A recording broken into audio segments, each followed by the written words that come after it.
Meus amigos, que a paz de Jesus permaneça em nossos corações. É uma alegria abraçar a comunidade IBES de Brasília, bem como toda a comunidade sem fronteiras da IBES Internet, né? Da TV IBES, para que, mais uma vez, juntos, podemos traçar conhecimentos, desenhos, imagens de coisas espirituais. Ano passado fomos brindados com o mentor direto do IBES, que é Francisco de Assis. E agora vem a mãe universal da cristandade, Maria de Nazaré, né? Podemos dizer que o IBES nasceu de Maria. Maria é a mãe do IBES, como ela é a mãe de Francisco, como ela é a mãe dos franciscanos, na célebre igrejinha da Porciúncula de Santa Maria dos Anjos, a mãe dos frades, a mãe de todos nós. Mas hoje eu queria traçar um caminho mariano ligado à cidade de Éfeso, uma das cidades mais importantes da história do cristianismo, uma das chamadas 7 igrejas do Apocalipse, e que João Evangelista registra o destino delas, em especial a de Éfeso, para onde ele levou Maria de Nazaré, para onde ele agasalhou com a sua condição de filho, entregue por Jesus no madeiro de Jerusalém, para que ele pudesse então agasalhar também a Senhora de todos nós. E como João e todos da Casa do Caminho, ele é uma das colunas da Casa do Caminho, juntamente com Pedro, juntamente com Tiago, filho de Alfeu, eles também tinham a missão de serem peregrinos. E na caminhada, por exemplo, de João Evangelista, passando por Éfeso, de Jerusalém para Éfeso, de Éfeso para Roma, depois ele retorna para Éfeso, onde ali se abriga numa igrejinha maravilhosa dedicada a João Evangelista, o seu túmulo, né? Para ali ele levou Maria de Nazaré. A cidade de Éfeso, então, podemos dizer assim, gerada também cristamente por Maria de Nazaré. Ali em Éfeso há toda uma tradição mariana. Havia antes, inclusive, do cristianismo, toda uma tradição de feminilidade na cidade de Éfeso. Ali era cultuada a famosa deusa da fertilidade, né? A Diana dos Éfesos, abrigada em romaria, para romaria, para a peregrinação, no famoso templo dedicado a essa deusa, né? Considerado uma das maravilhas do mundo antigo. E ali, por causa, inclusive, desta devoção à feminilidade, à fertilidade, Paulo de Tarso sofreu tanto. Foi preso, foi espancado, teve de sair às pressas para não prejudicar mais o movimento cristão nascente. E que ele mesmo foi para ali, dada a sua especialidade, a especialidade de Paulo, em fundar igrejas e de enfrentar o bom combate. Diferente de uma alma mais intuitiva, uma alma mais introspectiva, uma alma mais de elevação para o mundo místico, que era o caso de João Evangelista. Por isso que o próprio João Evangelista pediu para que Paulo, ali na cidade de Éfeso, pudesse ajudá-lo na implantação do cristianismo. E é muito interessante que Paulo vai ficar ali muito tempo. Vai ser uma das cidades que ele mais vai passar dias, anos, para que a mensagem fosse consolidada. E quando ele chega lá, já tem toda uma tradição mariana. É sobre isso que eu queria falar para vocês hoje. Reparem que nós temos aqui uma representação de Maria muito agradável, muito simpática, de uma vibração impressionante, em que se encontra nas proximidades da chamada Casa de Maria em Éfeso. Então é uma imagem que, pelo fenômeno da psicometria, sentimos vibrações muito impactantes, porque ali os peregrinos deixam todo o seu carinho, todo o seu reconhecimento a essa mãe.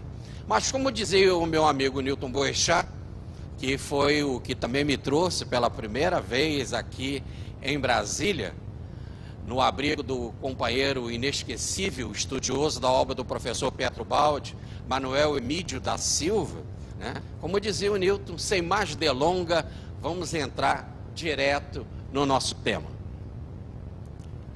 Aqui nós encontramos uma imagem impressionante da reconstrução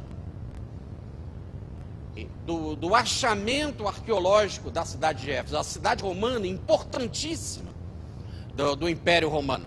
A presença de Paulo no seu trabalho, então, de peregrinação, e a marca, logo quando se entra na cidade antiga, né, nessas escavações arqueológicas, nós encontramos aqui a marca do peixe.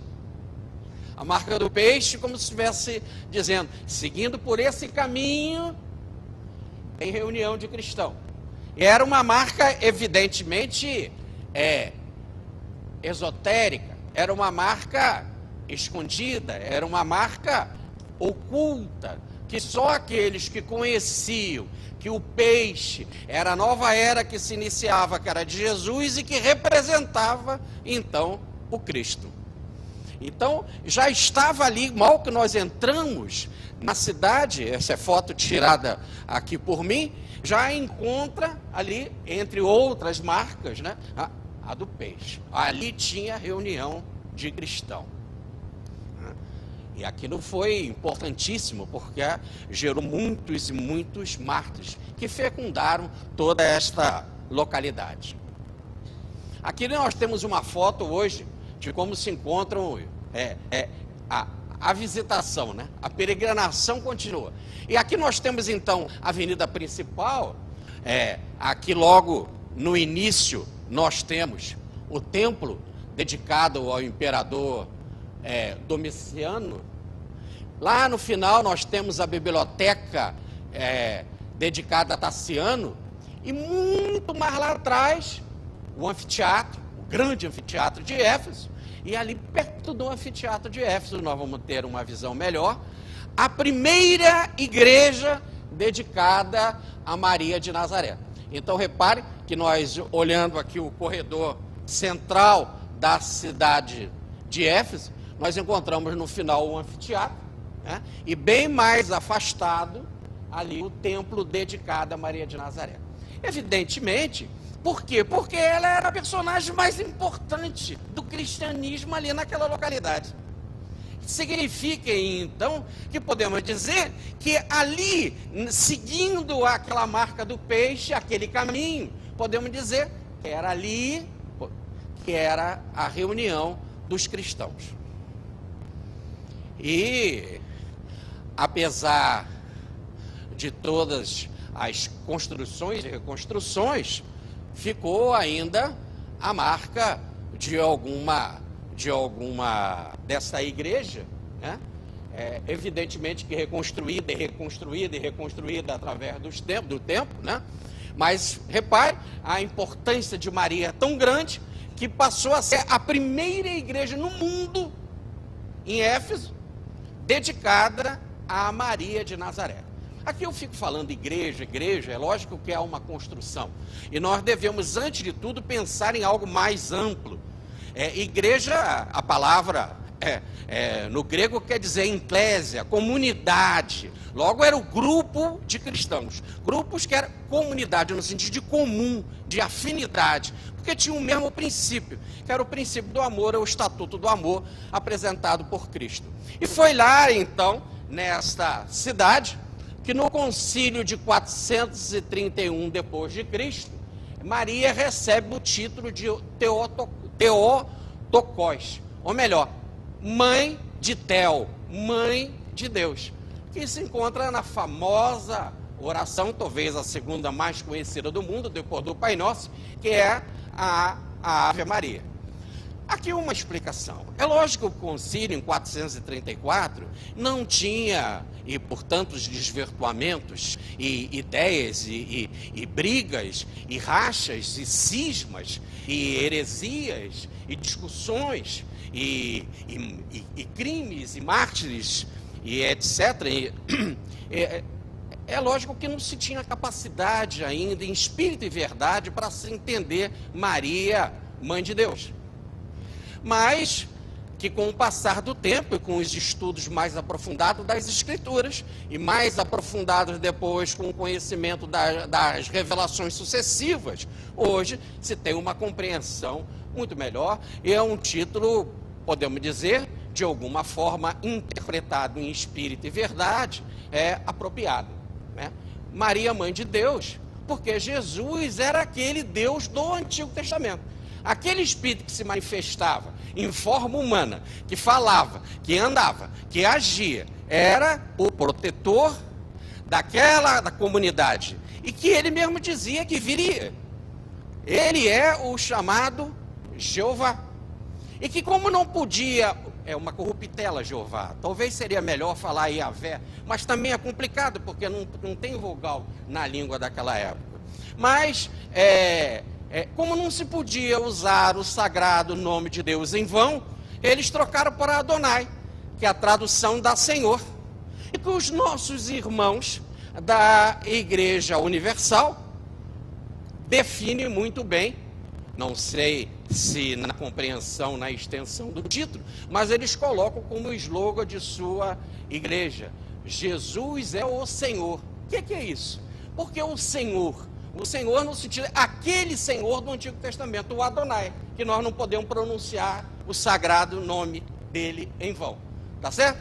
Então ele, como ele era aquele Espírito que se apresentou para Moisés, como eu sou, diga que eu sou, te enviou, então nesse exato momento ele mesmo vem e se define. Por 7 vezes ele fala o eu sou, e numa delas Jesus afirma: se não acreditar de que eu sou, morrereis em vossos pecados. Ou numa melhor tradução: se não acreditar de que eu sou, morrereis em vossos erros. Estarão em erros, porque eu sou aquele que se definiu, eu sou, no Antigo Testamento. João, logo no seu primeiro capítulo, no capítulo do Evangelho de João, escrito aí na cidade de Éfeso, porque o Apocalipse foi escrito na ilha de Pátimo, na Grécia, quando ele foi exilado. O Evangelho de João, que foi escrito depois do Apocalipse, né, define muito bem logo no primeiro capítulo. Ele veio para os seus, e os seus não reconheceram. Quer dizer, era aquele mesmo que veio e não foi reconhecido. E foi para um madeiro, tá certo? Ou para a cruz. Então, ele era aquele Deus. Então, ele é a mãe daquele Deus antropomórfico, no caso do Antigo Testamento. Evidentemente, também, porque como ela era fiel à mensagem espiritual, e ela vai falar o famoso fiat, ou o famoso faças, que aconteceu no dia 25 de março, né, o dia que se comemora a chamada comunicação dela com Gabriel, e que é anunciada que ela seria a mãe do Senhor, ela pré-anuncia o evangelho lá do Getsemane de Jesus e diz: fiat, faça segundo a sua vontade, colocando num coração pleno, e vamos ter uma palestra aqui sobre o coração de Maria, sem querer me adiantar, mas como coração, porque coração é a imagem do Espírito, coração é o Espírito, é a sede do Espírito, por isso que nós falamos: eu te amo, fui eu que fiz isso, e a gente não bota a mão na cabeça, assim, no coração. Então o coração era todo devotado a Deus, por isso que o anjo diz: ave, tu és cheia de graça. A graça, na filosofia de Paulo, é a manifestação de Deus. Logo, tu és cheia de Deus, e ela afirma isso em plena confiança, que não seja feita a minha vontade, mas a tua vontade.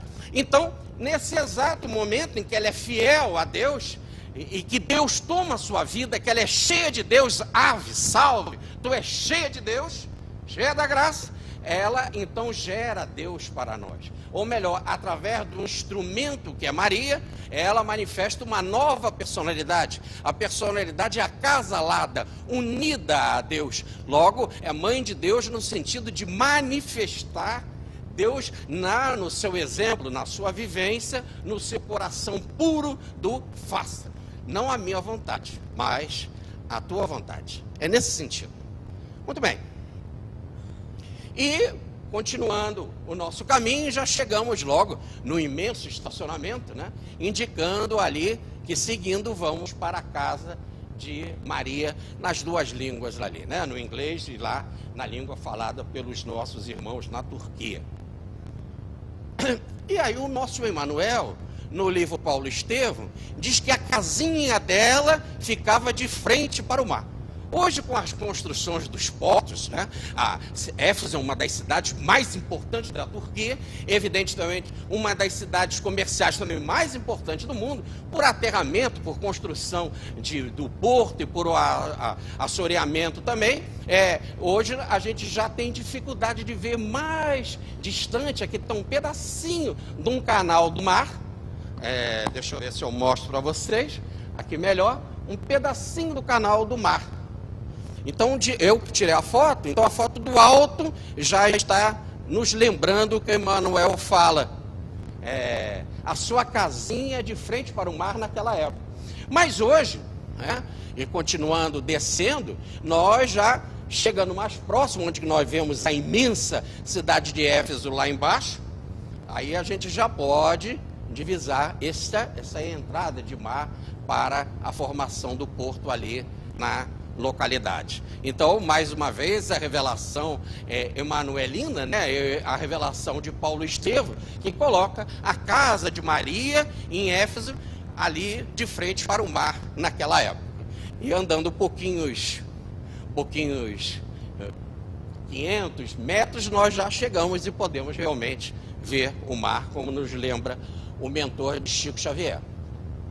E aí já chegando, se aproximando da casa dela, já tem a plaquinha, né? E aí entrando por esse corredor, nós vamos chegar às bênçãos da vibração mariana. Aí está a casinha bastante simples, né? Que foi descoberta, evidentemente muita coisa reconstruída. É impressionante o cantar dos passarinhos, é impressionante a sombra que as árvores fazem, é impressionante o acolhimento vibratório da localidade, né? E mostrando um verdadeiro equilíbrio ali na natureza, de vibrações, de psicosfera equilibrada. E aí lá dentro nós temos a imagem da senhora. Evidentemente que a imagem é proibida ali de fotografar, mas em livros especializados que nós tivemos o carinho de comprar, de adquirir lá na cidade, então nós temos a reprodução. Quando eu entrei na igrejinha, que é muito pequenininha, né? Eu não queria atrapalhar as pessoas e fiz ali a minha vibração e saí. E o guia da localidade, lá da Turquia, me lembrou, o que você viu de interessante? Aí eu falei, nada, é a simplicidade do local e tal. Ele, então volta. E assim ele mandou eu voltar 3 vezes e eu não vi. Não vi. Até que ele mandou eu ir mais uma vez e observar. Com um detalhe, ele me contou o que é. Essa Maria está sem as mãos. Porque ela é das graças, né, que está com as mãos estendidas, diferente daquela outra primeira foto que é da apresentação nossa, que é uma reprodução desta, e que as mãos estão lá presentes. Mas ali está sem as mãos. O homem violento com as guerras tiveram a ousadia de arrancar as mãos da estátua representando Maria. Diz o nosso Newton Boechat, num dos livros dele, chamado Nós somos teus espinhos, Senhor, o espinho da insatisfação. Quando ele diz, nós somos ainda teus espinhos, Senhor. Evidentemente, vocês poderiam dizer, mas você é um cultuador da imagem, mas quem não respeita a religião do outro, não respeita o momento de fé do outro, não é isso? E vai atacar logo as mãos de graça que quer se doar para a humanidade, realmente ainda não está com a mente no seu devido lugar. Diz o professor Petrobaldi, é uma das maiores provas da queda, porque é um ataque contra a sua própria realidade, que é espírito. Mas ali na entrada, eu botei logo toda a família ali para receber a vibração mariana, né? Vai que... E mais um pouco todo o grupo que nos conduzia. Tem gente aqui que está nos assistindo, que estava lá na nossa peregrinação com a bandeira do Brasil. Em todos os lugares de representação de culto católico, é a comunidade franciscana que toma conta. Então, a Igreja Católica autoriza a comunidade franciscana para cuidar dos diversos lugares do mundo, como a Terra Santa, como ali em Éfeso, dado esse carinho de Francisco por essas peregrinações. E nesse caso, quando nós chegamos ali, brasileiro já gosta de uma bagunça, né? Já está na alma o carnaval. E quando nós chegamos lá, foi uma agitação, uma falação, todo mundo queria entrar na igreja ao mesmo tempo, e tirando foto, tira foto de mim, tira foto de mim, então. E um religioso passou e falou, né, em inglês, mas bem assim, inteligível, bem firme. Silêncio, nós estamos na casa da Mãe de Deus. Aí eu me lembrei na hora do Teotocós, né? Mas deixei. É lógico que está sob responsabilidade dele, e nós que somos visitantes, temos que saber realmente nos comportar. Mas era difícil conter a emoção. E tinha um franciscano que estava sentado debaixo de uma árvore, aproveitando a sombra e vendo aquela alegria dos brasileiros. Ele virou para mim com muita calma e disse assim: meu filho, é difícil a gente ficar quietinho quando chega na casa da nossa mãe, né? Imagina no almoço de domingo, agora na Páscoa que nós vamos ter, não é isso? Imagina você chegar na casa da mãe, silêncio, você está na casa da mãe. E qual é a diferença dessa mãe para as mães da terra? Tá certo? É uma alegria, o coração pega fogo, né? O coração fica tomado daquela presença espiritual e a gente se deixa levar realmente pela emoção, muito sadia, muito espiritual.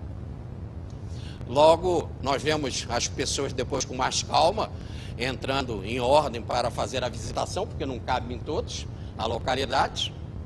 Ali também aí vocês têm uma visão do santuário como um todo.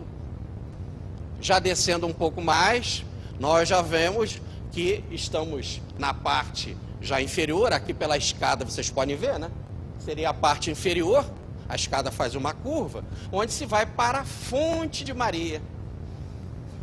E é muito bom, né, chegar lá na fonte de Maria. É lógico que essa fonte foi reconstruída, mas a água, né, quer dizer, a mina era a mesma, né? Então, ter a oportunidade de pegar um pouco da água, já fluidificada devidamente, somar com as nossas orações, é realmente algo muito prazeroso. E mais um pouco, nós encontramos a fonte, né? Onde que a gente pode usar da água à vontade.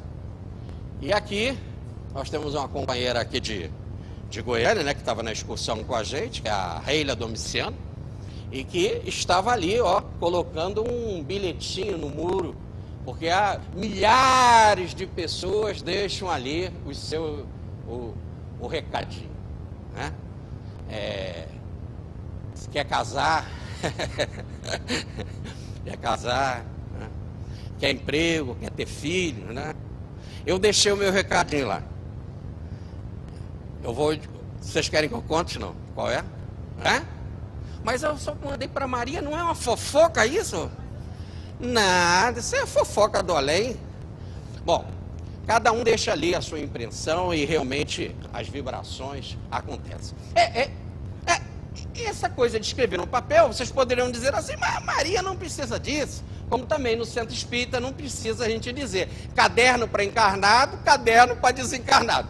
Tá certo? E ainda no caderno de encarnado, a gente fala assim, o doente está no hospital tal, na enfermaria tal, leito tal, para não haver erro. Ora, então nesse exato momento, a importância do caderninho na instituição espírita, como do bilhetinho ali para Maria, não é o caderno em si, é você ser um co-participante do trabalho de doação de fluidos. Porque quando você começa a mentalizar aquilo que você quer, ou aquele doente escreve, nesse exato momento você está num trabalho de doação de fluido, você passa a ser um co-participador, né, que a espiritualidade vai usar também dos seus recursos para trabalho espiritual, principalmente para aquele que você está solicitando. E aqui nós já vamos chegar à confecção do Evangelho. Paulo, ele queria escrever um Evangelho de Maria, né? Um Evangelho de Jesus. E para isso se utilizaria das informações de Maria. Quando ele foi para Éfeso, sabendo que a senhora se encontrava lá, ele já foi com essa intenção. E como a visita dele foi pré-anunciada, Maria sabia que ele estava chegando também. E diz a passagem de Emmanuel no livro Paulo Estevão, que ela veio lá da sua casinha, fica mais no alto, bem afastado, né? Ela veio se encontrar com ele na beira da praia, no porto. Desceu para estar com Paulo. Maria peregrina, Maria que sai de Jerusalém e vai para Éfeso, Maria que desce o morro para a montanha, para se encontrar com os amigos de Jesus. E ali naquele encontro maravilhoso na beira da praia, juntamente com João Evangelista, Emmanuel registra uma frase maravilhosa. Maria, a mãe de Jesus, que mais se assemelhava um anjo vestido de mulher. E Paulo de Tarso se curva então e beija as mãos de Maria e anuncia essa frase, que Maria mais se assemelhava a um anjo vestido de mulher. Ele pede licença à comunidade e diz então que ele queria se encontrar com Maria e ouvir dela as lembranças sobre Jesus. Quer dizer, já que ele gostava de saber com testemunhas, com as diversas testemunhas oculares, tudo sobre a vida de Jesus, né, ele queria ouvir da sua própria mãe as lembranças. E pediu aos cristãos, aquela comunidade, que ele logo quando chegava já começava a pregar e a se dedicar, que aquela noite, e foi a primeira noite que ele pedia isso, uma exclusividade. Peço licença a vocês para ficar com Maria, quero ouvir dela o que ela tem para nos trazer sobre a vida de Jesus. E ali então, aos pés da senhora, ele não pôde escrever o Evangelho, dadas as muitas perseguições que aconteceram com Paulo, e ele mandou o seu médico particular, Lucas, o seu caríssimo médico, como está na carta aos Colossenses no capítulo 4, para que Lucas fizesse esse registro. E é muito interessante que Lucas era médico. Lucas, além de médico, ele tinha uma característica maravilhosa para escrever um evangelho. Ele era grego. Logo, ele, sendo médico, ele tinha cultura. Sendo grego, escrevendo no grego, foi o texto melhor escrito entre o de Mateus, o de Marcos e o de João. Porque ele escreveu a sua própria língua e com conhecimento técnico da medicina. Mas só isso não. O Evangelho de Lucas é uma das coisas mais extraordinárias de todos os tempos da humanidade. É o Evangelho que, se nós não sentarmos para ler ele, sentindo Maria no coração, transportando o nosso coração para Maria, fica difícil compreendê-lo em toda a sua extensão. Mas ele passa a ser um dos livros mais extraordinários da humanidade, porque Lucas era pintor, ele era artista. Médico, grego, culto, mas era artista. E reza a tradição que ele pintou Maria de Nazaré, na sua pele mais tomada pelo sol, o sol abundante da Galileia, o sol generoso de Éfeso. Então, com a pele mais carregada pelo sol, a tradição registra que ele fez uma Maria com esta fisionomia um pouco mais carregada na cor. E, neste caso, com a sensibilidade dele de pintura e com grande conhecimento da língua, o evangelho passa a ser um grande canto, algo que impressiona. E seguindo essa tradição, então, nós vamos mergulhar no trabalho de Paulo ali aos pés de Maria. Ele ouviu a mensagem de Maria, e Maria ficava lá no alto, na sua casinha, recebendo os transeuntes que passavam para receber a sopa, o caldo quente, a sopa, para receber a sua mensagem, o seu conhecimento, as explicações das parábolas, a sua mão materna, carinhosa, afetuosa, cuidando dos peregrinos. E Paulo lá embaixo, na cidade romana, no combate, no dia a dia, na luta, na perseguição. Mas já lá embaixo, guardando as lembranças de Maria. E a partir daquele encontro, o coração de Paulo vai ser de uma generosidade impressionante. Ele vai se deixar tomar por o Espírito de Maria, pelo esse fiat, faça a tua vontade, que é a mensagem do amor, de ser completamente entregue a Deus. É assim, então, que ele vai, quando escrever sobre a excelência do amor, na carta aos Coríntios, uma das páginas mais bonitas de todos os textos escriturísticos, quando ele vai cantar sobre o amor, ele vai cantar ali, inspirado no que ele ouviu em Éfeso de Maria. E ele vai simplesmente colocar como modelo da igreja as atitudes de Maria, os exemplos de Maria, para não deixar dúvidas para nós que temos uma grande mãe. E às vezes é difícil da gente aprender a lição quando o mestre nos dá a lição. Um aluno está na escola e o mestre dá a lição. Evidentemente que o Rabone era um mestre especial. Mas quando o aluno chega em casa para fazer o dever, a revisão da matéria, e que a mãe senta com ele, o ajuda, parece que ele tem mais afinidade. O coração de mãe penetra, ajudando que as reentrâncias, as dificuldades, os labirintos possam ser descobertos. Essa facilidade da fertilidade materna. Então, o Paulo vai começar a partir daquele momento tentar dizendo assim para nós: olha, diante das dificuldades, e todas as igrejas, todas as comunidades, hoje diríamos assim, todas as instituições, no nosso caso particular, o IBES daqui de Brasília, o IBES de Goiânia, nós temos dificuldades, nós temos problemas, às vezes é difícil, não sabemos como nos conduzir, precisamos de uma orientação. É isso que Paulo vai dizer na carta aos Coríntios, que estava em verdadeira confusão, em desordem. Se vocês olharem a primeira carta aos Coríntios, vocês vão ver que irmão estava colocando um outro na justiça, havia sérios problemas de desequilíbrio sexual, de abusos, inclusive com as mães, situações de ataques, de condenação, e o mais grave, com relação à mediunidade, um achava que tinha o dom mediúnico melhor que o outro.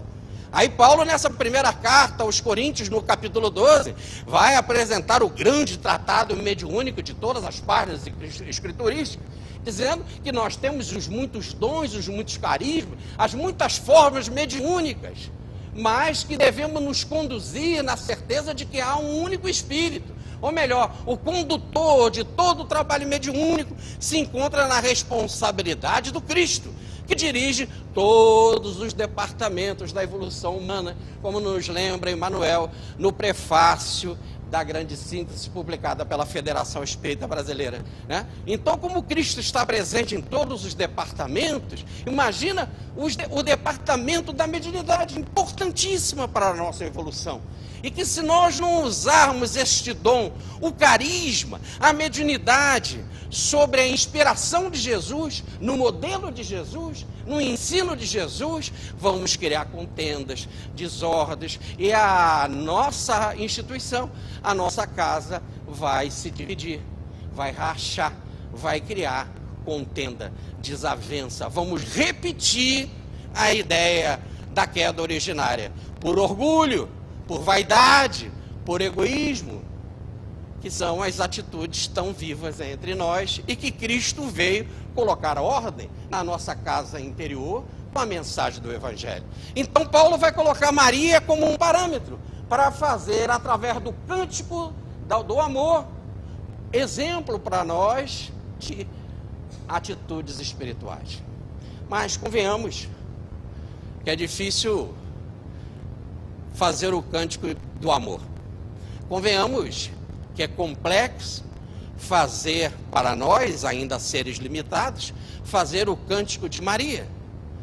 E aí eu convido a vocês para que no recolhimento do coração ainda nos preparemos mais ainda, depois da bênção da música que nós tivemos aqui tocada pelo Conjunto de Brasília, que nós nos curvemos mais ainda, deixemos o coração mais genuflexo, como nos recomenda Emmanuel no prefácio da grande síntese, para que possamos ouvir o cântico de Maria.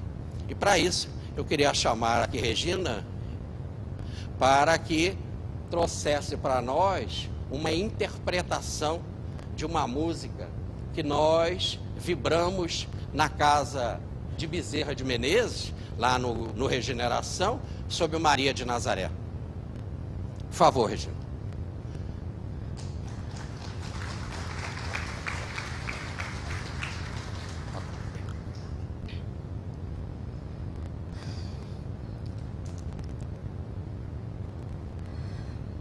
Maria, Mãe piedosa do Senhor Jesus, hóstia divina e pura de amor e caridade e luz.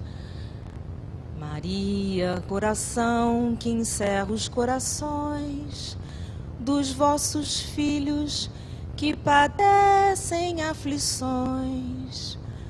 Mãe, Santa Mãe de luz, encaminhai-nos para o bom Jesus. Mãe de amor, sacrário de fulgor, irradiai do alto, onde imperais, vosso olhar, que é todo imenso amor, sobre essa humanidade que tateia cega ante a verdade. Ó Mãe, todo coração despetalado em amor. Ó Mãe, toda vibração de luz, de paz, de fulgor. Maria, Mãe de caridade, baixai sobre a humanidade uma centelha de luz desse vosso olhar que ao Pai nos conduz. Maria, Mãe piedosa do Senhor Jesus, hóstia divina e pura de amor e caridade e luz. Maria, coração que encerra os corações dos vossos filhos que padecem aflições. Mãe, Santa Mãe de luz, encaminhai-nos para o bom Jesus.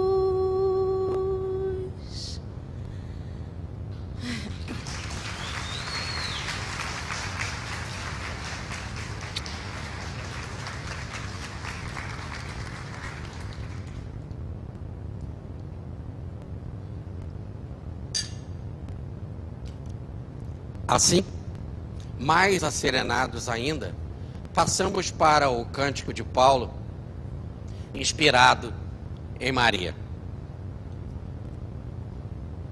Começa ele: o amor é paciente. É tão fácil falar isso, né? Mas é tão difícil ser paciente. É tão fácil e é tão difícil. E no caso, ela tinha de ser paciente porque ela estava grávida, por revelação espiritual, e paciente com a situação de aflição do seu José. Ele estava aflito, e ele, na cama, refletia em como deixar Maria, porque ele poderia mandar apedrejá-la em praça pública, mas ele era justo no sentido de ajustado à lei. Então ele sentiu algo mais na lei, que era o amor. Mas se ele cai na calada da noite, ele também poderia se acusar, ou poderia deixar uma imensa interrogação na pequena comunidade de Nazaré. Tão pequena que o texto evangélico chega a dizer: pode alguma coisa boa vir de Nazaré? De tão pequenininha que ela era. Mas diante dessa aflição, Maria foi paciente. A revelação era do alto, e cabia o alto revelar, cabia o alto cuidar. Por isso que nós vemos ali na imagem, né, uma presença espiritual, representando um anjo. A palavra anjo quer dizer mensageiro, se aproximando das aflições de José, para, na certeza mediúnica, da mediunidade onírica, despertá-lo para as certezas, para a confiança inabalável. Recebei Maria em casa, pois ela está grávida de um Espírito que é santo.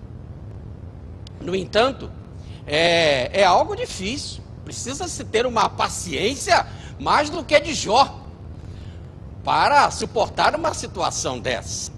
Imagina, o seu marido chega em casa, ele deixa lá a sua carpintaria. Hoje está mais difícil, marido nosso, assim, carpintaria. Deixa a sua indústria, deixa o seu banco, né? Ou então deixa o seu táxi não, também, hoje é Uber, deixa o seu Uber, e ele chega em casa, e você dá essa revelação para ele: estou grávida de um Espírito Santo. Como? Mais do que isso, é algo tão extraordinário, foi o fenômeno mais extraordinário de todos os tempos da humanidade. Ali vai começar a empresa crística, a empresa de aceitação de Jesus no nosso planeta, como algo assim tão íntimo, tão sagrado, pode ser comunicado. E com que palavras?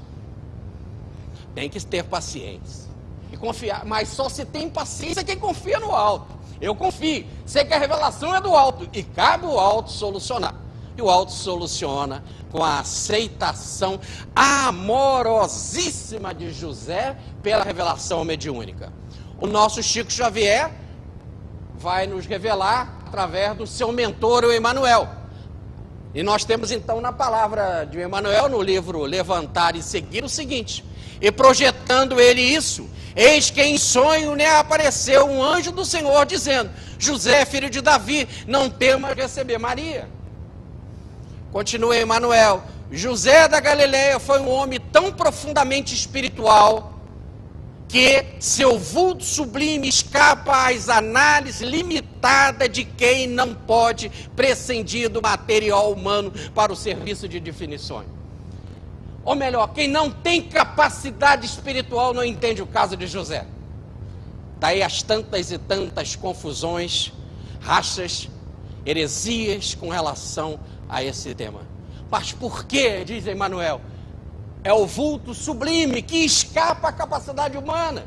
por enquanto que não colocarmos no coração a mesma fé de José, fica difícil entender.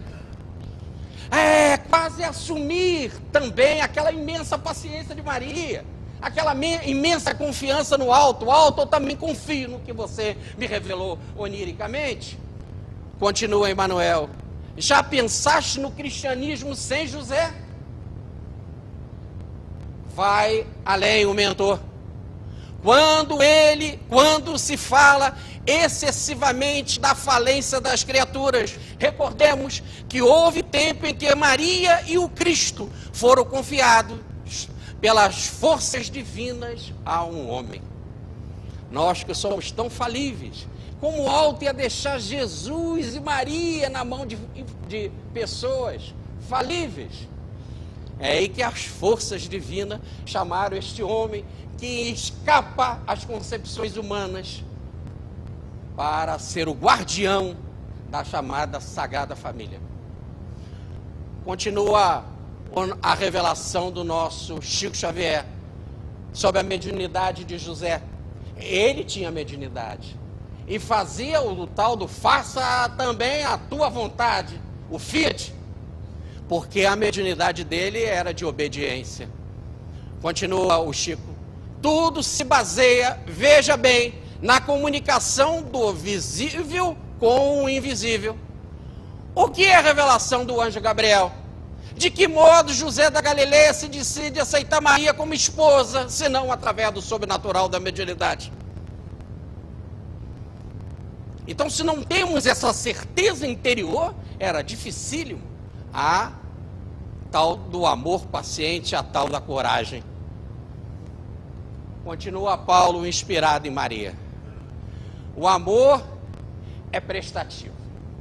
E ali, diante da maior revelação, serás a mãe do Cristo. Olha como a revelação começa. Ave, salve, tu és cheia de graça, és cheia de Deus. Tu serás a mãe do Messias, aquele esperado por todas as revelações da humanidade em todos os tempos. Grande revelação. Mas no final do texto, algo corriqueiro do dia a dia. E tua parenta, ou a tua prima Isabel, está grávida há 6 meses. Mulheres grávidas se encontram aos milhões todos os dias. Então aquela revelação maior, ave cheia de graça, um nascimento mediúnico por materialização, e lá no final o corriqueiro, o normal. Isabel, a sua prima, está grávida há 6 meses. E ela então pré-anuncia o evangelho, mostrando para nós que era todo exemplo de amor. E diz o texto, e a gente lê apressadamente, não observa em detalhes. E ela, levantando-se com pressa, foi para as montanhas, para a localidade de Ainquerim, onde se encontrava Isabel, para prestar serviço. E diz o texto que lá ela ficou até o menino nascer, por 3 meses, pressa em ajudar. E quando chega para ajudar, já não tem mais pressa para terminar. O amor é prestativo. O amor só se realiza em fazer o bem. Não adianta a verticalidade de estarmos unidos a Deus, cheio de graça, se você não tem a horizontalidade de se derramar para com os homens, para com os necessitados, para a sociedade. Então ela pré-anuncia o evangelho no trabalho da caridade e levanta-se com pressa para ajudar. Continua Paulo, inspirado em Maria. E agora nós já começamos a fazer o nosso parâmetro. Como que nós nos encontramos? E como eu estou mais ou menos próximo do ideal, do modelo Maria. Cada um deve fazer, porta dentro da alma, esse julgamento. Continua ele. O amor não é invejoso. E começa o censo, não na Galileia e Nazaré, mas o censo da família de Davi era em Belém, na Judéia, e ela, tomada por gravidez, vai, levada por José para Belém.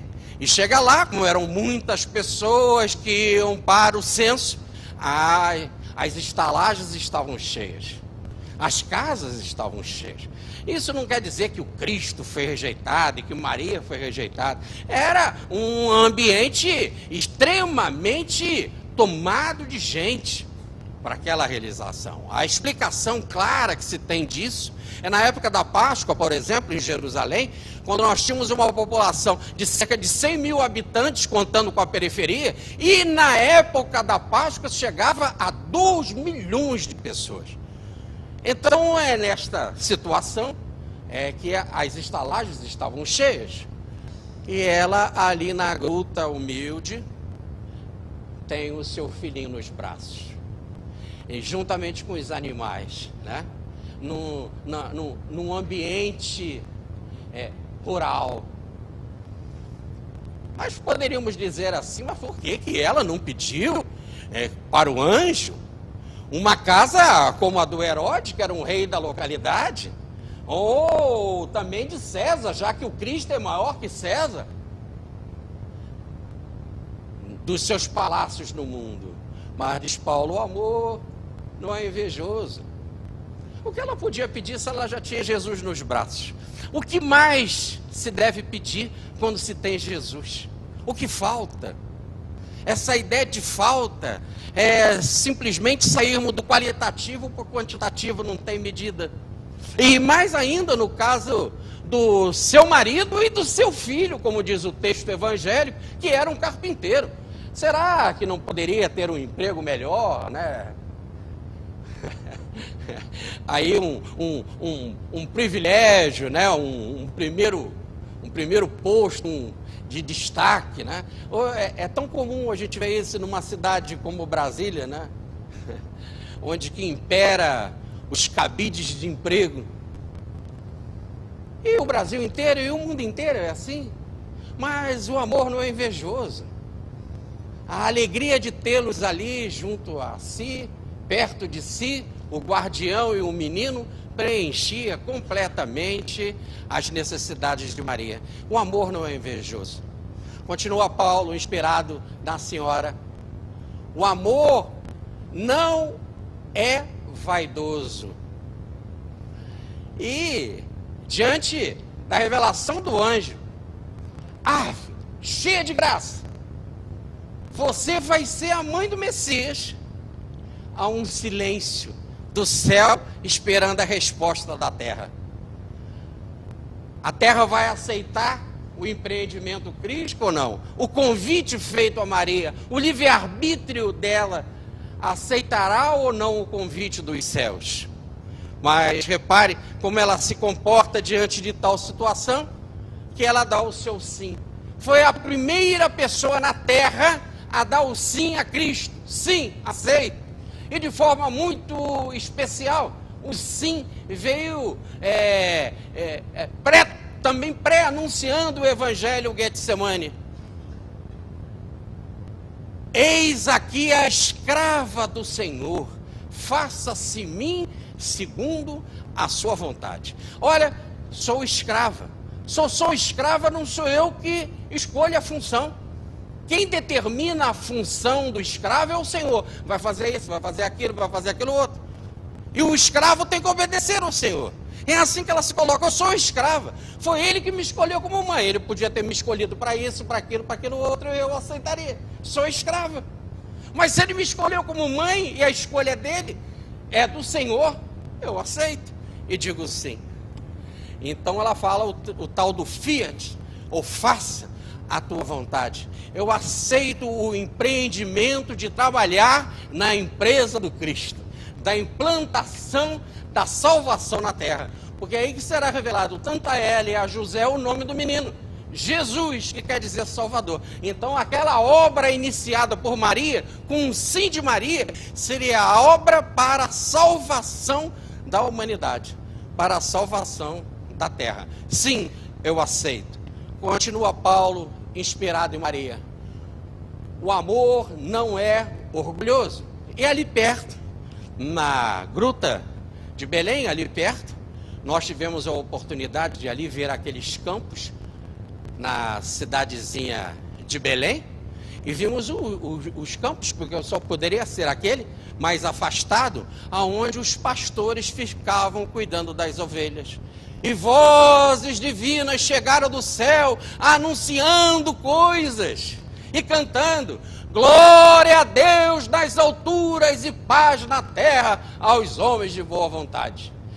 Eles temeram, né? Porque a milícia celeste anunciou: viemos trazer uma notícia. E quando na terra se escuta uma notícia assim, a gente logo fica com medo, né? Por exemplo, você está vendo um filme, ou está vendo lá uma partida de futebol, deve ser do glorioso Flamengo, e aí você está vendo assim uma atividade qualquer, de repente para e vem aquela musiquinha, né? Plantão de notícia. Já vem alguma coisa ruim. Ninguém espera uma notícia boa. Ninguém para uma programação aqui na Terra. Diz Pietro Baldi, no livro Sistema, que uma das maiores provas da queda espiritual é a imprensa marrom.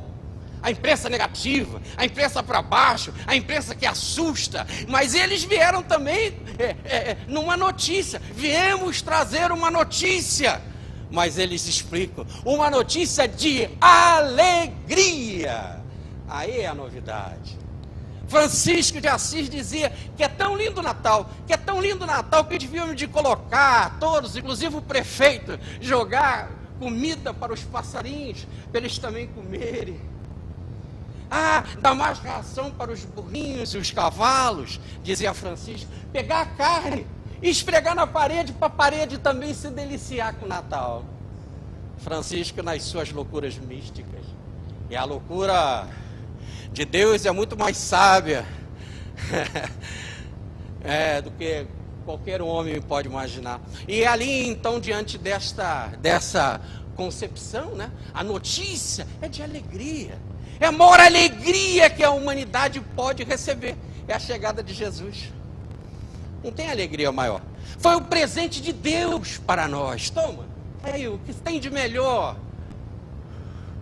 O fruto da humanidade, o filho do homem, o filho é fruto, o melhor que a humanidade já produziu até hoje. Esse é o presente, essa é a alegria. Aquela alegria quando você ganha um presente, quer desembrulhar, né? E aí é Cristo. Essa grande alegria. E eles então deixam de ficar temerosos, não temam. Notícia de alegria. Ide ali perto, encontrarão um menino em faixa, nos braços da sua mãe, nos braços de Maria. Agora, todos aqueles que quiserem buscar Cristo, o encontrarão sempre nos braços de Maria. Essa é a referência dos anjos. Mas o amor também não é orgulhoso, porque logo depois os magos chegaram. E os magos, mago quer dizer grande, sábios, e vieram de localidades diferentes. E o texto nem fala em três, nem fala em reis. Três e reis são coisas nossas. Mas o texto fala que eram sábios, magos, conhecedores profundos de verdades espirituais. E que guiados por uma estrela, chegam lá para visitar o menino. E trazem ouro, incenso e mirra. E mais, os pastores falam, os anjos cantavam, glória a Deus nas alturas, paz na terra aos homens de boa vontade.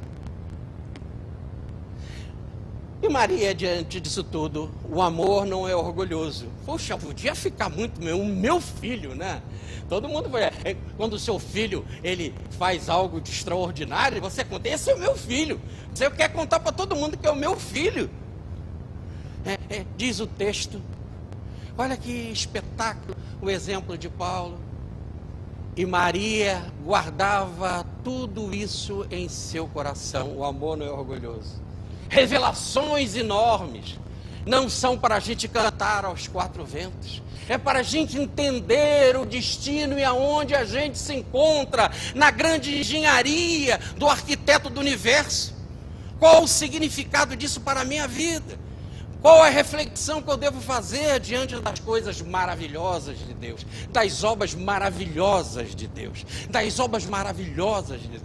Guardar e meditar tudo isso no coração, porque o amor não é orgulhoso. Continua Paulo, inspirado em Maria, o amor nada faz de inconveniente. Ou melhor, o amor não se porta inconvenientemente. E é interessante, nós encontramos ali Jesus na Galileia, cercado por uma multidão, numa casa apertada, e com muitos fariseus ali, autoridades religiosas, todos cercando Jesus. Era tanta gente que o paralítico, para entrar, teve de descer pelo telhado. E quando o paralítico desceu, Jesus disse: os seus pecados estão perdoados. E houve um burburinho interior, um burburinho espiritual, barôntico, como diz o balde, de baixa vibração. E o Cristo disse: por que pensais mal em vossos corações? E lendo no coração deles, disse: por que pensais mal em vossos corações? Não sabeis que aquele que diz, os seus pecados estão perdoados, também poderá dizer: levanta, pega o teu leito e vai para casa. Aqueles que pensavam mal no coração, aqueles que não tinham o coração na certeza espiritual, que estavam cheios de dúvidas. E nesta hora, precisamente nesta hora em que Jesus estava dando esse ensino e avivando de alguma maneira no coração das autoridades religiosas a certeza na presença divina nas obras espirituais, na certeza de que as obras que eu faço, não sou eu que as faço, é o Pai que está em mim que faz as obras. Naquele exato momento disseram para ele: eis, a tua mãe está lá fora te esperando. Aí que diz que o amor nada faz de inconveniente. Ela ficou lá fora esperando. Quem tinha dificuldade, quem precisava do Cristo imediatamente, quem não tinha o coração alicerçado nas certezas da fé, na compreensão da lei, eram aqueles homens. E ela ficava lá fora esperando, como se estivesse dizendo: se ele puder, quando puder, diga que a sua mãe está aqui fora lhe aguardando. O amor não se porta inconvenientemente. Como nós faríamos se nós estivéssemos lá e tivéssemos um filho assim, né? Como procederíamos? Aqueles que se acham que são os donos dos médios, né? Hoje nós temos, há pouco tempo nós vimos, em quantidade, as chiquetes, né? As donas do Chico, né? Até hoje, com 90 anos de idade, nós temos as Vivaldete, né? Aqui no Ibis nós temos as Crispis Nets. Falei certo? As Mauricetes. Então repare que as pessoas só querem para ele. E será que nós não dizíamos assim diante daquela multidão: por favor, sai da frente, deixa eu passar, que eu sou a mãe dele, eu tenho privilégio. Ou mais ainda, deixa eu passar, se não deixar eu passar, eu falo para ele: ele não te cura. Não é isso? Aliás, foi lá o caso do Timeu e do Timeu, Bartimeu, filho de Timeu, o cego na estrada de Jericó, quando ele começou a gritar: Senhor, filho de Davi, cura-me, Senhor, filho de Davi, cura-me. Disseram para ele: cala a boca, não atormente o Senhor. E ele começa então a gritar mais alto: Senhor, filho de Davi, cura-me. E diz o texto que Jesus, tomado de compaixão, a palavra compaixão tem a ver com intestino, quer dizer, mexendo por dentro, tomado da maior empatia, Jesus diz: traga o meu cego aqui. E aquela mesma multidão que diz: cala a boca, não atormente o Senhor, diz: levanta, bom ânimo, Jesus está te chamando. São os donos dos médios, os donos dos profetas. Mas o amor não se porta inconvenientemente. O amor nada faz de inconveniente, fica lá fora aguardando a sua oportunidade. Continua Paulo, inspirado em Maria: o amor não procura o seu interesse. E era uma festa de casamento. Jesus ainda não tinha se apresentado publicamente. João capítulo 2 nos narra essa passagem. E Jesus foi convidado para a festa, a sua mãe também, os seus primeiros discípulos também. E ele estava ali na festa, e a festa já ia avançada por muitos dias, porque todos são parentes naquelas localidades pequenas, então logo todos são convidados, né? E então ali a falta de vinho, Maria, por estar por dentro da casa, pela intimidade, né? Ela percebe que o vinho tinha terminado. E ela fala isso para Jesus. E Jesus diz: mulher, o que importa isso a mim e a ti? É muito interessante que as pessoas logo vêm apressadas, né? Falam: ó, tá vendo? Ó como Jesus fala com a mãe dele. O que importa isso a mim? Não tem nada com isso. Imagina. Olha como é que ele fala com a mãe dele. Jesus mal educado. Tudo isso porque a gente não sabe ler verdadeiramente as coisas. Será que ele falou assim? É como aquele pai, né? Que vem com uma carta e toda vez que o filho faz uma coisa errada, ele é filho da mãe, né? Então o pai vem com a carta e diz: olha como teu filho é desaforado, mulher. Olhe bem, olha como é que ele escreve aqui nessa carta. Olha só, pai, manda dinheiro. A mãe: o meu filho falando assim, deixa eu ver essa carta, me dá aqui para eu ler. Eu falei: não está escrito assim, não está escrito assim. Pai, manda dinheiro. Quando a pessoa não quer dar dinheiro, lê do seu jeito. Ela lê do seu jeito. Ela lê com as suas intenções, é a sua alma que lê. Ela coloca ali o seu pacote de emoção, a sua energia psíquica de desconfiança. Jesus simplesmente falou: importa isso a mim e a ti? Quer dizer, espírito superior, espírito puro, tem alguma coisa a ver com falta de vinho? É uma interrogação. E a maior prova que tem, que ela diz para os servos: enchei as talhas. Eram 6 talhas, com 36 metretas, fazendo a conversão, dava cerca de 700 litros de água. Enchei as talhas. E pré-anunciando o evangelho, ela diz: fazei tudo quanto eles vos disser. E a pedido de Maria, ele adianta a sua presença entre os homens, né? Ele começa a sua demonstração entre os homens, né? A sua primeira grande demonstração pública. E transformou a água em vinho. E o mordomo disse que nunca se bebeu vinho assim em Israel, a pedido de Maria. Mas a pergunta fica: como o Cristo começa a sua missão na terra multiplicando vinho? Importa para um espírito da grandeza do Cristo, da grandeza de Maria, se preocupar com falta de vinho numa festa? É que o amor não busca o seu interesse. E observem, a leitura tem que ser com um coração maior. Por enquanto que não abrirmos o nosso coração, nós não entendemos. Não é o vinho em si mesmo, mas se uma falta de vinho já movimenta Jesus, já movimenta Maria numa festinha, o que ela não fará para o seu filho doente, para o seu marido desempregado, para o Brasil, coração do mundo, temendo na falta de esperança para a realização da sua missão? Ela, padroeira das nossas terras, o que ela não fará mais do que o mais extraordinário, a nossa evolução espiritual? O que Maria e Jesus não farão pela nossa evolução espiritual? E a maior prova está dita pelo seu próprio filho: eu não vos deixarei órfãos nunca, e estarei convosco até o fim dos tempos. Entenderam?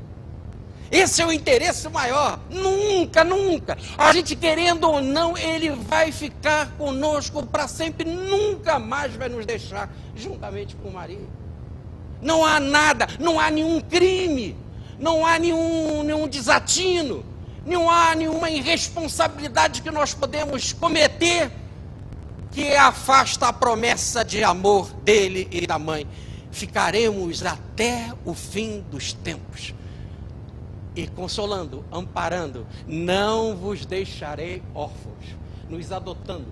Pai adotivo, como diz Paulo de Tarso na carta aos Efésios, no capítulo 1, versículo 5. Mãe adotiva, na imagem da cruz, quando ela recebe na doação para a humanidade o título de Mãe Universal da Cristandade. O amor não busca o seu interesse, e sim daqueles que amam. Continua Paulo inspirado em Maria. O amor não se irrita. E essa é uma palavrinha, convenhamos, né? Bastante pequenininha. E de todas que eu já mostrei agora, pelo menos na análise que eu faço, falo pelas minhas dificuldades, pelas minhas limitações, eu acho que essa é a mais complicada, né? Não se irritar nunca. Quem ama não se irrita. Imagina, você não tem direito de fazer... É tão bom, mas é tão bom porque nós estamos num nível completamente ainda distorcido do amor. Imagina. E eu quero lembrá-los que é em todas as situações. Imagina nessa. Aqui, quando nós estávamos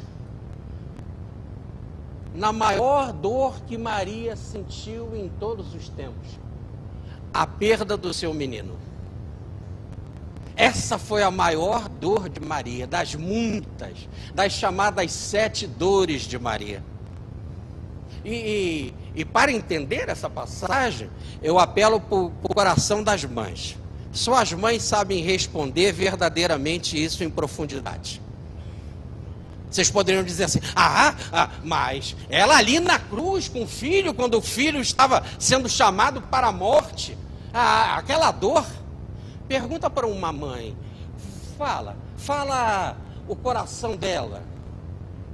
O que dói mais? Estar diante do filho moribundo ou não saber onde ele se encontra?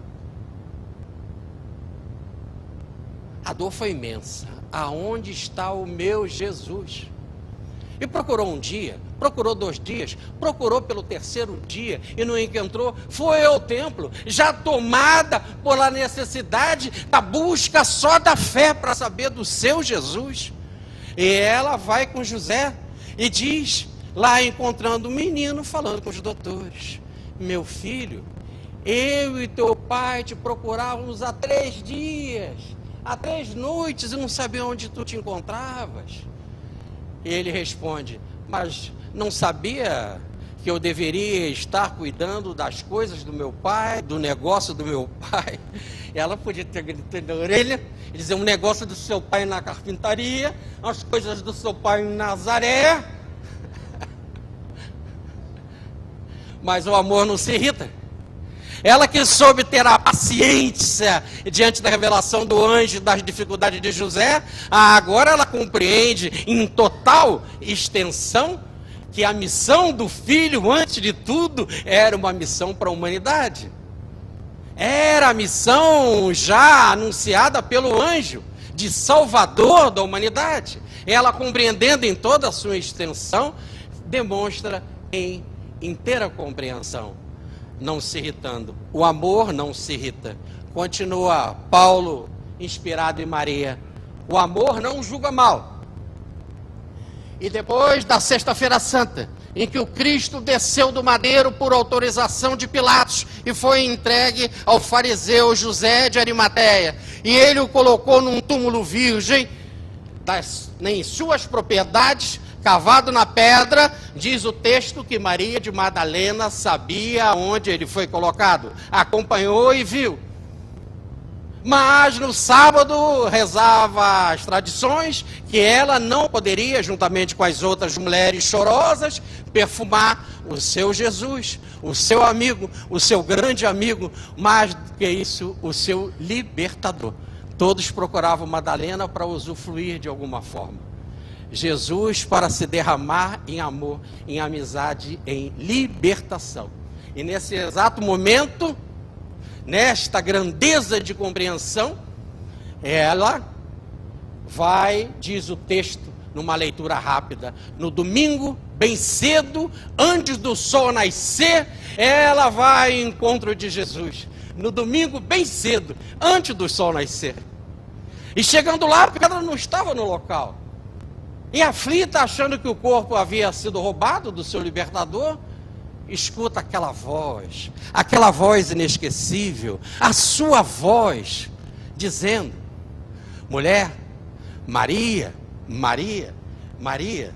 E ela queria abraçá-lo, ela queria, mais uma vez, chorar nos seus pés, enxugar com os seus cabelos. E ele dá um passo para trás e diz: mulher, não me toque. E a gente apressadamente diz assim: é porque ele não estava com o corpo materializado. O governador do planeta materializa o corpo a hora que ele quer e se desmaterializa da mesma forma. É simplesmente porque naquele momento não havia ninguém na humanidade que tinha revelação tão grandiosa como Madalena. Ela é apóstola, ela sabe que Cristo vive e que túmulo nenhum é suficientemente grande e forte para prendê-lo, para prender espírito nenhum, porque o espírito é imortal e liberto sempre canta e vibra. E ela recebe então a devida orientação do Senhor, o devido convite: vai e diga aos meus irmãos que logo mais eu estarei com eles. Agora, ela, detentora desta mensagem, ela vai correndo, bate na casinha onde que eles se encontravam, aflitos, fechados, bate: sou eu, quem é? Sou eu, Madalena, ressurrecte, ressuscitou. Eles abrem as portas e diz: ele ressuscitou. Pedro levanta com pressa, João também. Diz a passagem que João passou à frente de Pedro, porque era mais novo, e foram lá para ver o túmulo vazio.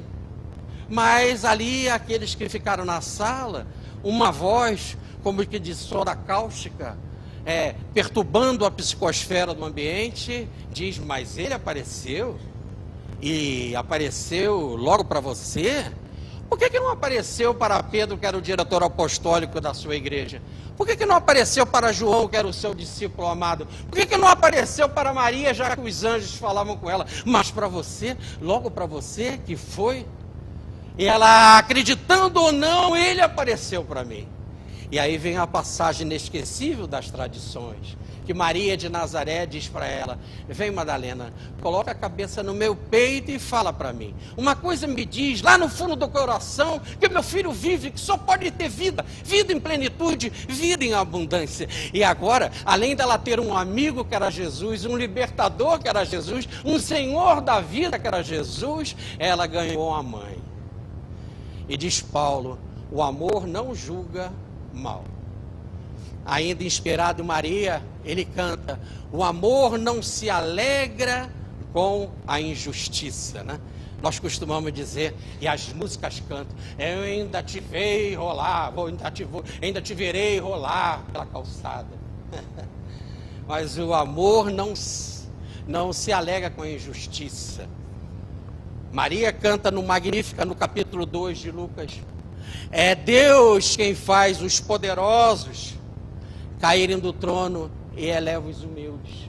Evidentemente que no caso de Maria foi ali presente, mas normalmente se faz através do ciclo reencarnatório. Os poderosos caem, os humildes se elevam, como está lá no Sermão do Monte, escrito, no caso, esse por Lucas. Mas com que o amor se alegra? O amor se alegra com a verdade. Diante da verdade, o amor canta. E agora ela recebe a revelação do anjo que estava grávida do Messias. E José recebe a mesma revelação, que ela está grávida do Messias. E ela levanta com pressa, vai lá para as montanhas de Judeia, para a casa de Isabel. E lá a criança, que já nos seus 6 meses, João Batista, treme no ventre da sua mãe. E Isabel, tomada por uma voz excepcional, uma voz da mediunidade, alterando o padrão de voz, mostrando perfeitamente mediunizada pelo aquele ser que ela estava materializando, ela então fala: quem sou eu para receber a mãe do meu Senhor? Bendita é tu entre todas as mulheres. Que é o que abriga o convite do nosso encontro, né? Bendita entre todas as mulheres. Agora a revelação era a mesma que ela recebeu, a mesma que José recebeu, agora a mesma cantada por João Batista através da mediunidade de Isabel. E ela então vai para o seu Magnífica e revela: a minha alma engrandece ao Senhor e meu espírito exulta em Deus, meu Salvador. Era humilde, mas era sábia. tinha sabedoria porque saboreava as coisas de Deus e sabia a diferença entre espírito e alma, entre o espírito imortal e a personalidade passageira. E ela então canta: a minha alma engrandece o Senhor, a minha vida atual é uma vida que canta as glórias do Senhor, mas o meu espírito exulta, porque dora em diante nunca mais da minha alma sairá a certeza do encontro crístico. Assim, ela se alegrou diante da verdade da revelação mediúnica, no critério da concordância universal de Allan Kardec. Médios diferentes, em lugares diferentes, recebem a mesma verdade. Por José, por Maria, por Isabel. Continua Paulo, inspirado em Maria: o amor tudo sofre. E ali diz o texto que na cruz, a gente também lê com pressa, nesse momento tão grandioso, parece que todo o centro da atenção do drama é para o Cristo, mas ali estava a mãe, e diz a passagem que ela estava em pé ao lado da cruz. Sabe o que é isso? O filho crucificado e ela em pé, com os olhos marejados d'água, mas em pé. Poderia estar gritando contra os anjos, está gritando contra Deus, está gritando contra os hebreus, os judeus, gritando contra os romanos, contra o povo em desequilíbrio, e numa horda de tempestade emotiva, mas diz a passagem que ela estava em pé ao lado da cruz. Poderíamos até aventar quem sofria mais, Cristo ou Maria. Mas para entender tal grandeza, também apelamos para o coração de mãe. Quem sofre mais? O filho que está doente ou a mãe que está do lado providenciando o remédio? O olhar, o consolo, o acompanhamento. Se o Cristo estava crucificado no madeiro, Maria estava crucificada no coração, mais em pé. A grandiosidade era tal, o fenômeno da feminilidade do mundo chegou a tal grandeza, a tal estatura evolutiva, que o Cristo, percebendo isso, divide sua mãe com a humanidade. E agora, num título maior do que o do anjo: ave cheia de graça, tu és cheia de Deus. Ele dá um título agora vindo do Cristo, de mãe universal da cristandade. Mulher, este é teu filho, João. João, este tua mãe. E aí nós não podemos ver coisa assim mais extraordinária, porque se Deus doa a maior alegria que nós tivemos, o maior presente que a humanidade recebeu, que é Jesus, o seu filho, o Cristo doa a sua mãe na cruz para a humanidade, nos dá um outro presente maravilhoso. E agora nós temos dois presentes, Jesus e Maria. E não quer dizer que ele doando a mãe, ela deixou de ser mãe dele. Não é isso. Ela continua sendo mãe dele. Ele só, como a melhor exemplo que eu tenho é do Facebook. Você compartilha. E no exato momento que você compartilha, fica na sua página principal aquele que você está compartilhando. Na página principal do coração de Jesus ficou Maria. Mas ele compartilhou com toda a humanidade. A sua mãe, João, curtiu. Nós curtimos. Por isso que precisamos de evento como esse. Maria de Nazaré, Maria, mãe bendita, Virgem de Éfeso, para ver se a gente se anima e curte. Agora podemos mais do que curtir, podemos também botar aquele outro refrãozinho que eu sempre faço nas suas coisas, Suzy, maravilhosas, que você manda lá de Feira de Santana. Amei. Não é isso? Amei o presente, Jesus. E aí compartilhar. Olha o que a TV IBS está fazendo. Compartilhando Maria para toda a humanidade. A Maria que o nosso IBS curtiu. Ficou claro? Esse é o significado do nosso encontro. Compartilhar Maria, porque ela nos toma também o nosso coração. Continua Paulo, inspirado em Maria: o amor tudo suporta. É uma das dores que o velho Simeão disse lá no templo, quando o menino tinha 40 dias, ele o ergueu nos seus braços, dizendo que Maria também seria transpassada por um gládio de dor, as chamadas 7 dores de Maria. E ali, mais do que ver o seu filho sofrendo, é ver a humanidade irônica, debochando. Ali está a mãe dele, e riam, e mandavam ela se afastar, e desprezavam. Ah, ela é aquela, ele não nasceu assim. E diz Paulo: o amor tudo suporta.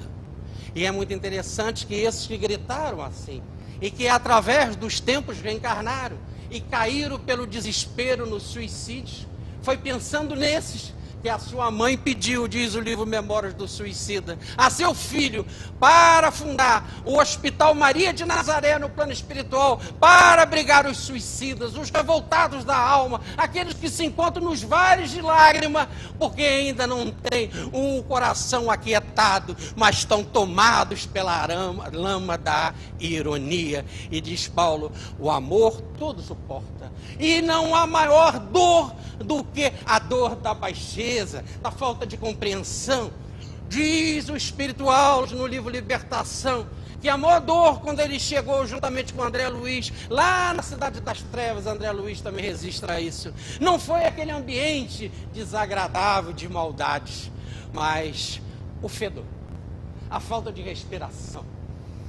Porque espírito, quando está atrasado, espírito atrasado, quando pensa, cheira mal. Daí a preocupação que nós devemos estar sempre orando. Daí a frase do Evangelho: orai sempre e nunca deixeis de orar, entendeu? Para dar uma melhoradinha no nosso pensamento. Imagina a vibração, a psicosfera, o ambiente barônico da ironia, da falta de total compreensão da missão do Filho. Continua Paulo, inspirado em Maria: o amor tudo crê. Diz o texto evangélico que ele apareceu para Maria de Madalena. Diz o texto evangélico que ele apareceu para as mulheres chorosas de Jerusalém, que ele apareceu para Pedro, para João e depois para Tiago, filho de Alfeu. E depois ele apareceu para os apóstolos reunidos. Eram 11 os apóstolos reunidos. E disse: paz seja convosco. E depois ele aparece e Tomé não se encontrava. E Tomé não acredita. E eles falam para Tomé. E Jesus torna a aparecer. E diz para Tomé: coloque a mão aqui, Tomé, e vede que um fantasma não tem carne e ossos, como vede que eu tenho, como está em Lucas no capítulo 24, versículo 39. E pegando pão, peixe e mel, nos versículos 40, 41 e 42, comeu na frente deles. Coloca a mão aqui e Tomé se curvando, dizendo: Senhor, meu Deus, como eu pensei diferente. Não tem uma passagem do Evangelho, uma única passagem do Evangelho que ele apareceu para a sua mãe. É como Paulo registrou muito bem: o amor tudo crê. Crê, tenha certeza. A palavra crê é fé, fidelidade, a sintonia. A palavra melhor traduzida no latim é fides, total fidelidade, total sintonia.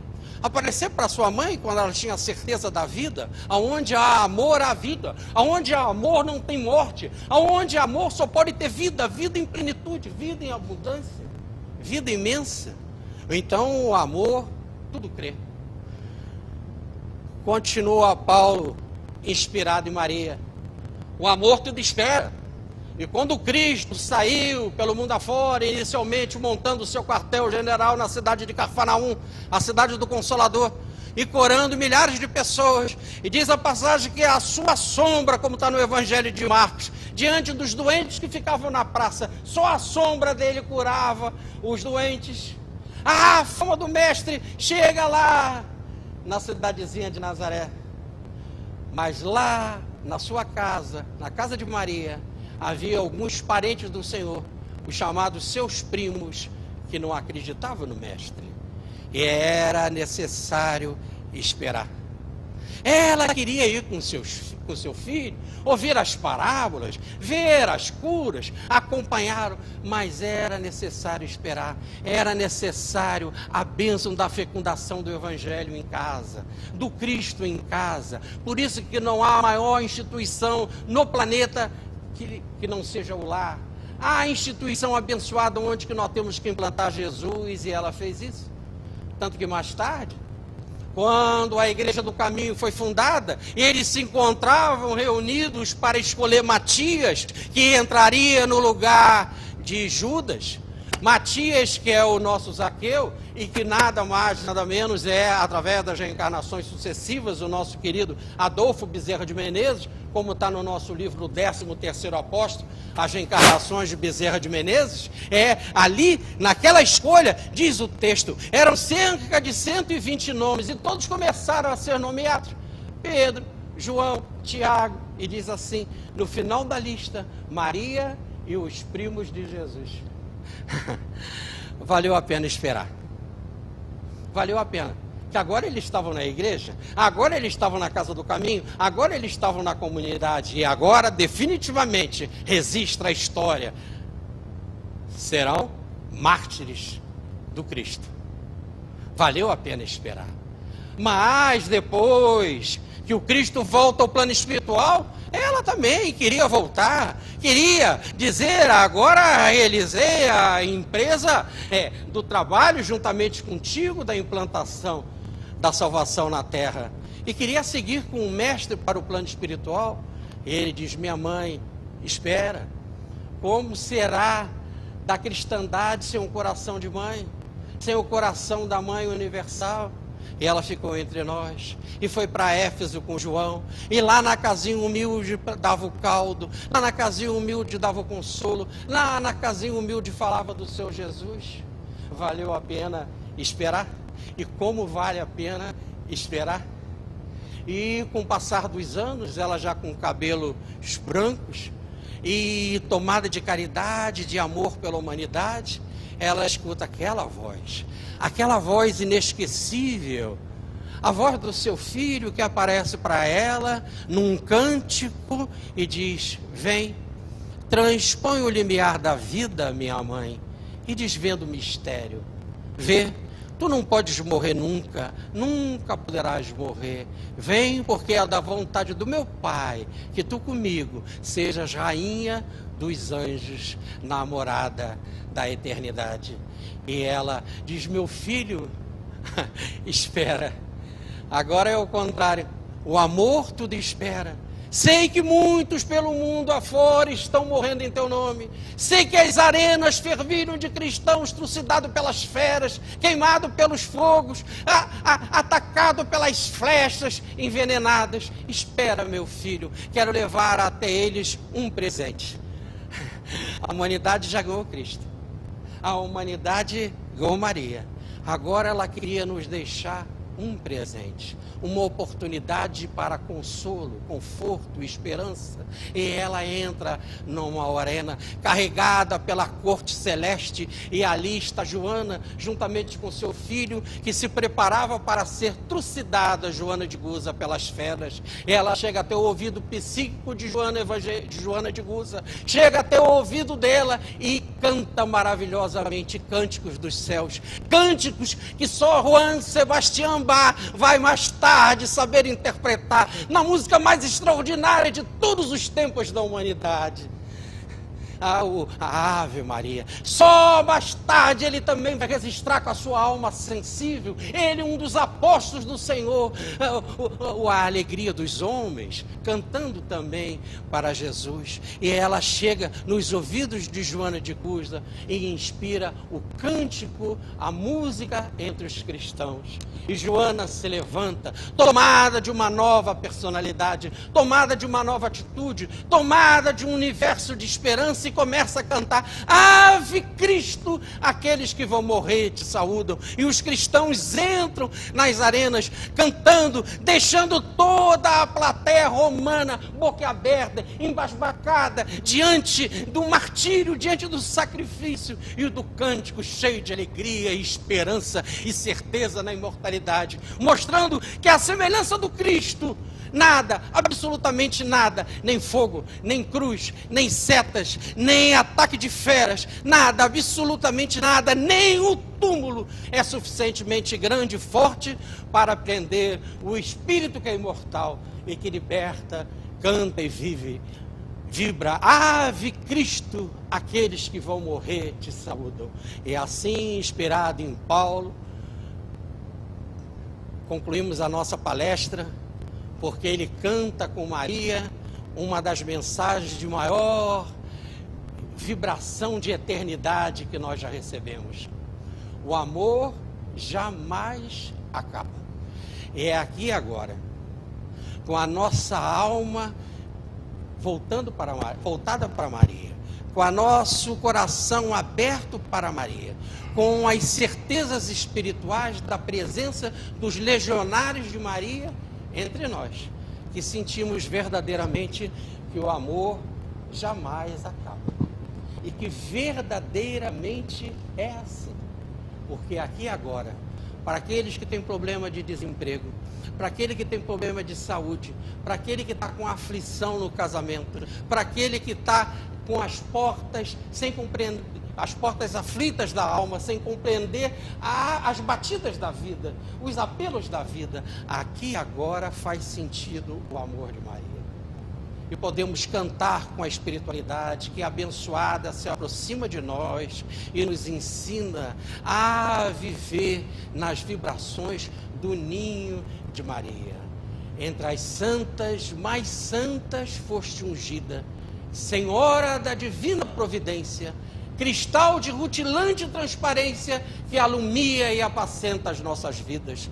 Nos jardins do Senhor foste escolhida e apontada como anjo de clemência para sofrer a cruz, a incoerência da humanidade em luta enraivecida. Virgem Maria, excelsa companheira, ai de nós, dadivosa mensageira, se não foras conosco no caminho. Ai de nós, se o teu hálito bendito não soprasse as correntes do infinito, se o teu manto não fosse o nosso ninho. Muita paz, fico com Deus e me inclua nas vibrações de Jesus, nas vibrações do coração de vocês, nas vibrações do culto do lar de vocês e um bom congresso de Maria, Mãe Bendita. Muita paz.